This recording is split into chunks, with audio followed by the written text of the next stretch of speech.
بسم الله الرحمن الرحيم والصلاة والسلام على أشرف المرسلين. Salam alaikum. Bonjour tout le monde. Aujourd'hui, on va voir ensemble un sujet d'examen qui a été proposé dans le module signaux aléatoires et process stochastiques, ou bien ce qu'on appelle le module TAS2 pour Master 1.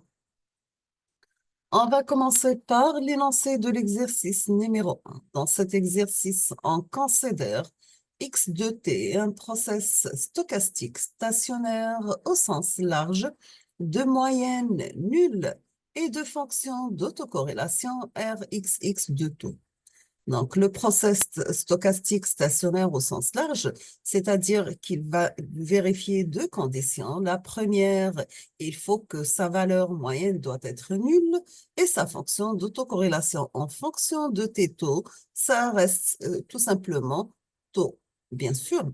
Et nous avons un autre signal appelé y de t. Il est défini par y de t, c'est la somme d'une autre process stochastique stationnaire x de t plus a pas multiplié par t. A aussi, c'est une variable aléatoire de moyenne nulle et de variance égale à 1 et elle est indépendante de x de t.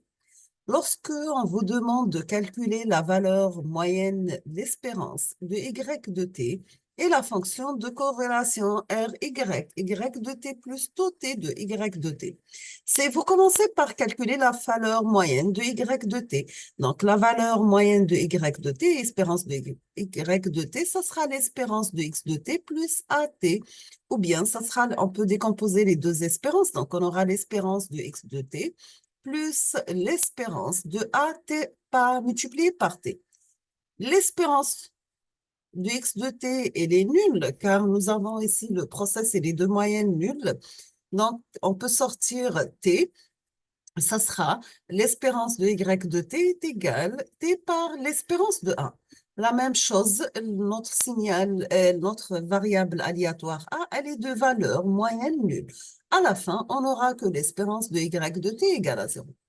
La même chose pour la fonction d'autocorrélation RY de t, taux et t. Donc, ça sera la fonction d'autocorrélation de x de t plus la fonction d'autocorrélation de AT, bien sûr. Est-ce que, la deuxième question, est-ce que y de t, c'est un process stationnaire au sens large? Il faut que pour que Y soit un process stationnaire au sens large, il doit vérifier deux conditions. La première, bien sûr, il faut que sa valeur moyenne égale à 0. On a déjà prouvé que sa valeur moyenne égale à 0.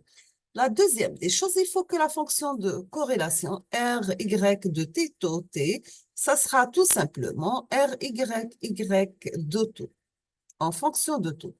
La troisième question, on vous demande de calculer la fonction d'intercorrélation Rxy de t taux et t, bien sûr, entre xt plus taux y de t. Si vous avez la fonction d'autocorrélation, c'est le signal avec lui-même. Pour l'intercorrélation, c'est entre x et y.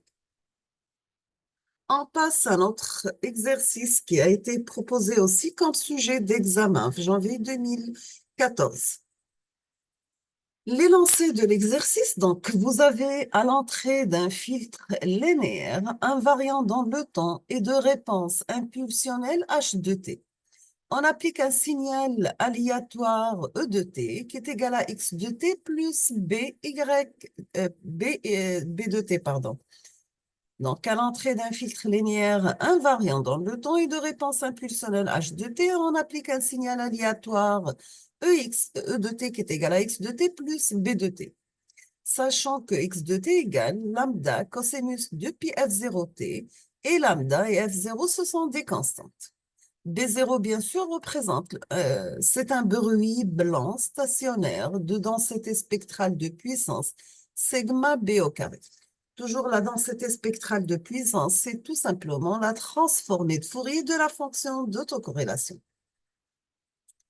Nous avons H de t, la réponse impulsionnelle de notre filtre linéaire et invariant de le temps égale exponentiellement à t par l'échelon U de t. Donc, U de t, c'est la fonction échelon unitaire et A, elle est positive, une constante positive.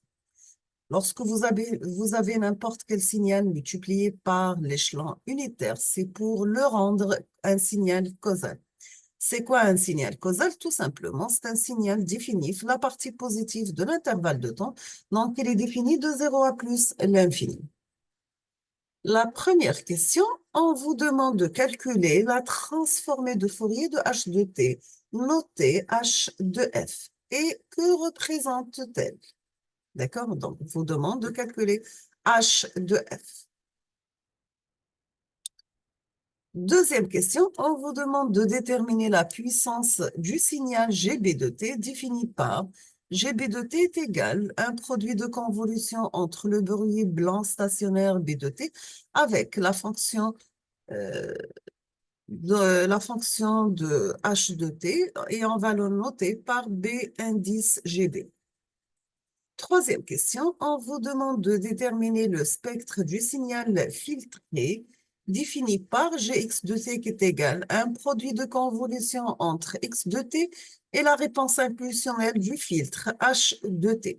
On va la noter, bien sûr, le spectre toujours, c'est la transformée de Fourier. On va le mettre la forme h de f, c'est-à-dire on va mettre h de f la forme l'amplitude du signal a de f exponentielle g la phase phi de f. La quatrième question, on vous demande de déduire l'expression du signal Gx de t et sa puissance, on va la noter P indice G de x.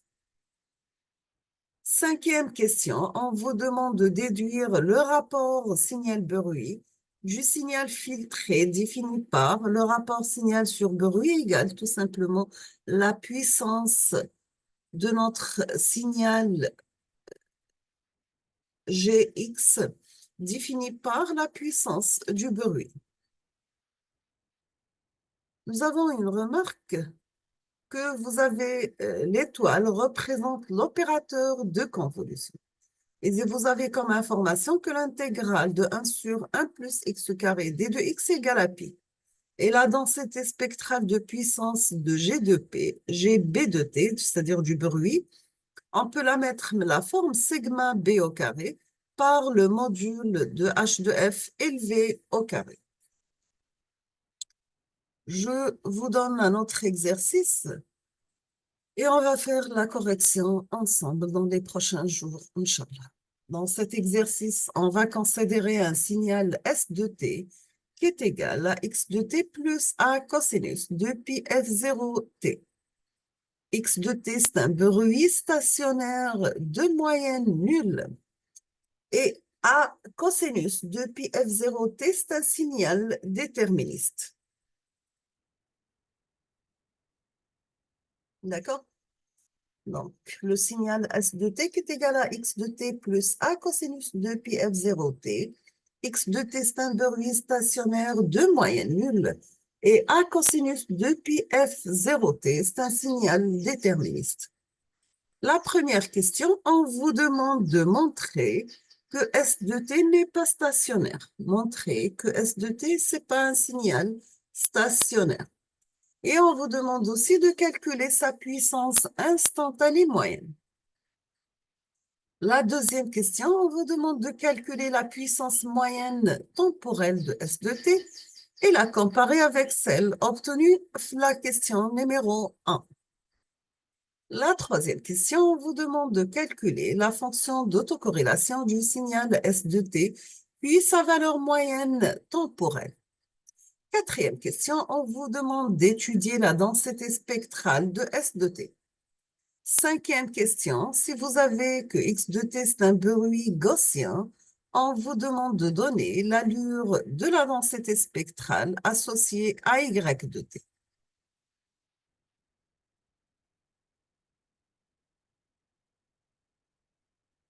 On va s'arrêter ici, on termine la suite dans les prochains jours, Inch'Allah. Donc, je vous remercie infiniment pour votre attention. N'hésitez pas si vous avez des questions et à la prochaine vidéo.